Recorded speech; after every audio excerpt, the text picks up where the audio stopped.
강원시대 화요일마다 가깝고도 먼 북강원도에 대해서 하나씩 알아가는 시간입니다. 남북 강원도래요.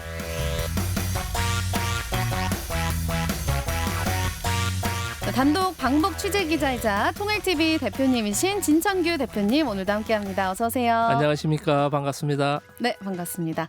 남북 강원도래요 하면서 저희가 가장 많이 놀랐던 게 그 일화였나요? 그 제 모교를 닮은 학교를 좀 보여주셨었어요. 아, 그래요? 네, 그 얘기 하다가 또 이제 북한에도 종합대학교가 있다. 그러니까 네. 원산에도 종합대학교가 있다라고 이야기를 해주셨었는데 이게 어디였죠, 정확히? 원산의 원산농업종합대학교라고 있습니다. 농업종합대학교. 네. 네, 그래서 제가 여기가 제 모교랑 너무 닮아가지고 깜짝 그래요? 놀랐던 기억이 있었거든요. 1화에서 했는데 기억이 안 나시나 봐요. 예, 뭐 생각이 날 듯도 하고요. 예. 아, 맞습니다. 예, 네. 생각납니다. 말 나온 김에 그러면 오늘 이 원산의 대학교에 대해서 좀 소개를 해볼까요? 네, 제가 지난 2019년도에 이제 취재 갔을 때 방문한 곳 중에 하나가 바로 이제 원산농업종합대학교입니다. 네. 그래서 보면 이제 우리 강원도, 그러니까 이제 강원도 이제 북강원도, 뭐 남강원도 이제 우리가 임의적으로 하고 있지만은 이제 북에서는 그냥 강원도라고 그러고 네. 우리 남쪽에서도 그냥 강원도라고 그쵸. 그러거든요. 사실 이제 분단된 지구상에서 유일한 분단된 이제 도가 이렇게 돼 있는데요. 네. 근데 원산에 이제 보면 이제 그 농업종합대학교만 있는 것은 아니고요. 이제 그 특화되어 있는 대학이라 제가 이제 방문을 했습니다. 네. 그래서 보니까 1949년도 5월에 그러니까 한국 전쟁 이전에 그러네요. 개교를 했다고 그래요. 네. 그때 이제 원산 농업대학으로 시작을 해서 2009년도에 농업종합대학교라고 이제 명칭을 달았다고 합니다. 그런데 이 농업종합대학교면은 아무리 종합대학이라도 이제 농업이 좀 전문이 아닐까 싶은데요. 당연하죠. 네. 이름 그대로 이제 김일성 종합대학은 이제 말 그대로 뭐 인문사회 이공계 전 분야가 다 있고 김책공업종합대학은 이제 이름에 있듯이 이제 이공계 위주고 원산 농업종합대학이니까 아무래도 이제 농업에 치중한 이런 대학교로 이제 설명을 들었습니다. 네. 원산 농업종합대학교가 있는데 이거 말고 또 다른 대학도 혹시 있나요, 원산에? 물론이죠. 우리 춘천에도 강원대학교 말고 강원대학교 또 있죠? 있고 한림대학교 있고 네. 또 이렇게 있죠. 있는데 네. 몇 개 있죠? 네. 몇 개까지는 제가 잘 모르는데 한 3개 원산에 정도 보니까 있는 것 같습니다. 거의 10개 가까운 대학이 있다고 그래요? 예. 저희 춘천보다 많네요. 그러니까요. 그러니까 저도 깜짝 놀랐는데 네. 저도 이제 이렇게 좀 취재를 해보니까 1900 한국 전쟁 이전에 49년도에 이제 원산 농업대학교로 시작을 했죠. 네. 하고 원산 사범대학교 또 원산 공업대학이 있었다고 그래요. 그러니까 그 분야별로 다 있네요. 학교가. 그러니까요. 분야별로 다 있었어요. 그렇군요. 그리고 그 뒤에도 이제 뭐 원산 교원대학 우리로 치면 이제 말 그대로 이제 네, 우리는 교대. 뭐죠? 교대죠. 네. 교대에 있듯이. 그리고 이제 원산 수산대학 바닷가니까 또 수산대학이 있고 또 원산 경제대학 그 원산 의학대학까지. 그래요. 분야별로 정말 많네요. 이것만 해도 벌써 7, 8개 대학이 되지 않습니까? 원산. 아마 춘천 인구와 뭐 비슷할 텐데 우리 춘천보다 원산 대학이 훨씬 많은 것 같아요. 네. 제가 느끼기에는 이제 북강원도에서도 좀 공부 좀 한다 이런 친구들이 왠지 이런 학교들을 들어갈 것 같은데 어떻습니까? 글쎄요, 아무래도 이제 뭐 학교 정원이 정해져 있고 네. 뭐 희망하는 사람이 많으면 이제 아무래도 공부 그 석차에 따라서 이제 들어가겠지요. 그것은 뭐 세계 어디나 다 같지 네. 않을까 싶습니다. 저는 또 개인적으로 궁금해지는 게 우리나라는 이제 거의 대부분 대학을 막 가려고 초등학교부터 뭐 안과님을 쓰잖아요. 북한은 좀 분위기가 어때요? 글쎄요, 그 교육열은 아마 남과 북에서 그렇게 큰 차이는 없을 거로 저는 그래요? 생각을 하고 있지만도 네. 어찌됐든 뭐 대학 교육, 하여간에 북에서의 뭐 이따 나오겠지 모르겠지만 교육자 들어간 것은 모두가 국가 부담입니다. 그러니까 무상입니다, 모두가. 완전 꿀인데요. 뭐 대학 교육까지는 물론이고 석사, 대학원, 심지어 박사 과정까지도 국가 부담입니다. 정말요? 특히 이제 석사, 박사 들어가면 이제 결혼 정년기도 지나고 아마 나이도 있지 않습니까? 이제 생활비까지 주지. 다 국가 부담에 생활비까지 준다. 교육비는 교육자 들어간 것은 그래요? 이것이 솔깃한데요? 국가 이제 의무 교육이 12년 무상 의무 교육이고 의무 교육이 아닌 대학 교육 뭐 석박사 이런 전문가 교육도 교육자 들어간 것은 모두가 네. 무료입니다. 그럼 어떻게 보면 그 학교에 들어간 친구들은 다 전액 장학금을 받고 다닌다고 봐도 되겠네요. 그래서 그런 이제 개념이 없겠죠. 북쪽 네. 사람들은 이제 우리 이제 없겠지만, 자본주의의 네. 이제 그 우리 이제 자본주의 시각으로 보면 다 100% 국가 장학생들이죠. 아, 그렇구나. 이게 또 자본주의 시각일 수 있구나. 네. 아예 시작부터가 다르니까. 네. 뭐 지구상에서 유일한 사회주의를 하는 국가가 그러게요. 북쪽이니까 다르지요. 그렇군요. 그리고 저는 사실 이제 대학 들어갔을 때 뭐 물론 공부를 열심히 해서 들어가긴 했지만 좀 공부 말고 다른 거에 관심이 좀 많았습니다. 뭐 예를 들면 친구들이랑 뭐 이렇게 노는 거라든지 동아리, 뭐 미팅 이런 거 있었는데 원사는 좀 어때요, 분위기가?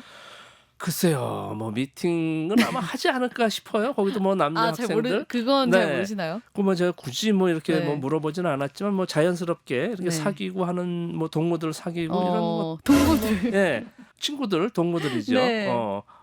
그런 친구들 사귀고 어. 이렇게 이거는 있지 않을까 싶습니다. 그래요. 그럼 하나 더 축제도 있잖아요. 네, 축제도 있지요. 축제도인데 무슨 제가 직접 경험한 적은 없고 네. 보면 이제 아이들 초등학교 같은데 이제 체육 대회도 있고 뭐 중고등학교 이런 뭐 체육 대회, 운동회, 뭐 이런 뭐 학예회 네. 이런 게 있는 거로 봐서 아마 다음번에는 대학교의 축제도 한번 취재를 꼭 해봐야겠다는 한번 생각이 들어갑니다. 부탁드릴게요. 뭐 네. 가수들도 오는 건지 막 이런 거 좀 궁금하거든요. 네, 맞습니다. 네, 사실 뭐 대학교가 공부도 공부지만 또 그런 대학 생활이 그러면요. 재밌는 거다 보니까 이것도 한번 기회가 된다면 취재해 보시면 그러겠습니다. 좋겠습니다.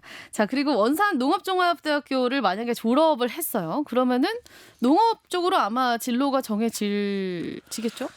글쎄요, 아무래도 그쪽 네. 이제 북쪽의 교육 시스템은 이제 그쪽 전문 분야 일꾼들을 소위 키우는 대학 교육이니까 전문화 나라 돈을 받고 교육이니까 교육을 하는 거니까. 네, 어차피 그쪽으로 거의가 나가지 않나 이런 네. 그 학과 그 특성에 맞게 아. 그래서 북은 이제 교육이 다 국가 계획으로 인해서 다 이게 되지 않습니까? 모든 학과도 국가 시스템, 국가 계획에 의해서 다 인력도 대학 인력도 이제 양성시키고 하니까 네. 예를 들어서 이제 농업 대학에 뭐 원예학과를 나와서 그 원예를 시켜야지 뭐 엉뚱한 뭐 상업을 그쵸. 시킨다든지 이것은 국가적으로 낭비라고 저는 보고 있거든요. 국가적으로 이제 손해가 되는 거죠. 그렇게 낭비죠. 되면. 그러니까 그렇게 해서 아마 북은 이제 뭐 100% 취업이라고 그러지 않습니까? 또 그러니까 그쪽 분야로 다 계획이 돼 있어서 이렇게 가는 시스템으로 알고 있습니다. 아까 마냥 부러워했는데 이게 일장일단이 있네요. 우리나라 같은 경우는 만약에 농업대학교나 막 이런 분야로 갔는데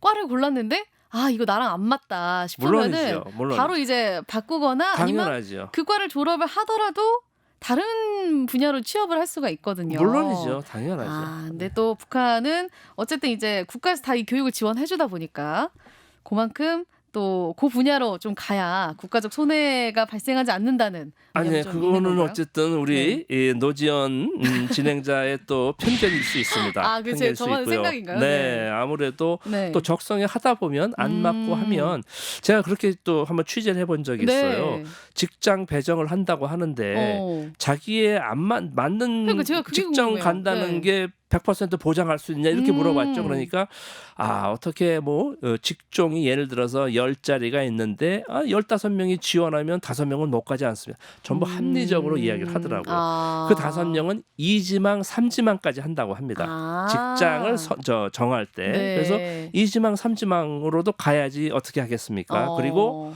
또 생활을 하다가 직장 생활을 하다가 도저히 안 맞으면 자기 그 상사, 자기 그 예를 들면 그 책임자, 부서 책임자한테 상담을 해서 바꾸기도 한답니다. 바꿀 수 있는 또 방법이 있군요. 죽어도 못하면 할 수 없죠. 해야죠. 그러니까 저는 그리고 심지어 심지어 이혼도 하는데 남녀 간에 살다가 맞습니다. 이혼도 하는데 직장이야 못 바꾸겠습니까? 그것은 뭐 네. 자, 우리는 해외 학교들과 또 교류를 하기도 하고요. 뭐 교환학생 시스템도 있는데 북은 어떻습니까? 교환학생이 아마도 있는 것 같아요. 그래요? 예를 들면 이제 우리 남과 북이 하면 얼마나 좋겠습니까? 네, 이제 통일 TV에서 앞으로 좀 정말 관계가 네. 좋아지고 하면 우리 강원대학교하고 북쪽의 원산농업대학하고 교류하면 그것도 얼마나 좋습니까? 제가 한번 괜찮겠네요. 해보고 네. 싶습니다. 실제로. 그러나 지금은 아직은 그렇지만은 네. 그러나 지난 시기에 보면 이제 뭐 같은 사회주의권, 뭐 중국, 러시아, 뭐 이런 동굴아파, 네. 뭐 미국도 있었습니다. 사실은. 그렇구나. 미국도 있었고 지금은 뭐 다 이렇게 돌아간 거로 알고 있는데 그렇게 다 교류하고 있습니다. 신기하네요. 우리 남과 북만 안 되고 있죠. 우리만 안 되고 네, 있다. 네, 남과 북만 안 되고 있죠. 지난 70여 년 동안. 네, 여기 사진이 있는데 이거 학생들인가 봐요. 교복을 입고 있는 것 같은데 이거 대학생들인가요? 이게 대학교 수업 시간입니다. 대학생들이 교복 입습니다. 아니 근데 학생들이 다 네. 교복을 입고 있는 대학생도 교복이 있나 봐요. 네, 교복을 입습니다. 여기 보니까 뭐 컴퓨터랑 뭐 마이크 다 있고 네. 학생들이 많이 졸려 보입니다. 그래요? PPT도 쓰네요. 네, PPT 당연하죠. 프로그램인 것 같은데 이게. 당연하죠. 전자 칠판이라고 그래가지고 네. 노트북하고 연계돼가지고 저 유치원부터 소학교, 중고등학교 다 전자 칠판 그리고 뭐 또 이 펜으로 쓰는 칠판 다 공유하고 있습니다. 캠퍼스가 너무 예쁜데요. 이게 호수인가 봐요. 네, 제가 보면 이제 이 캠퍼스에 숲이 있는 것이 아니고 네. 숲 속에 캠퍼스가 있다 이런 표현을 쓰고 싶습니다. 저는 숲 속에 네. 그 건물도 그냥 담쟁이도 않고 아주 고풍스럽고. 네, 그래서 제가 이걸 보고 저희 모교인가 착각을 했거든요. 네, 맞습니다. 100여 년 이상 된 학교들은 이렇게 아주 고풍스럽고 네. 있지요. 보니까 원산 농업종합대학교도 그 당시 성당 개통의 그 신부 수도회 건물이었다고 그래요. 그 본관 건물이. 그래서 아마 그런 이미지가 있는 것 같아요. 그러게요. 흡사한가 봐요. 네. 자, 오늘도 진창규 대표님과 함께했습니다. 고맙습니다. 예, 고맙습니다.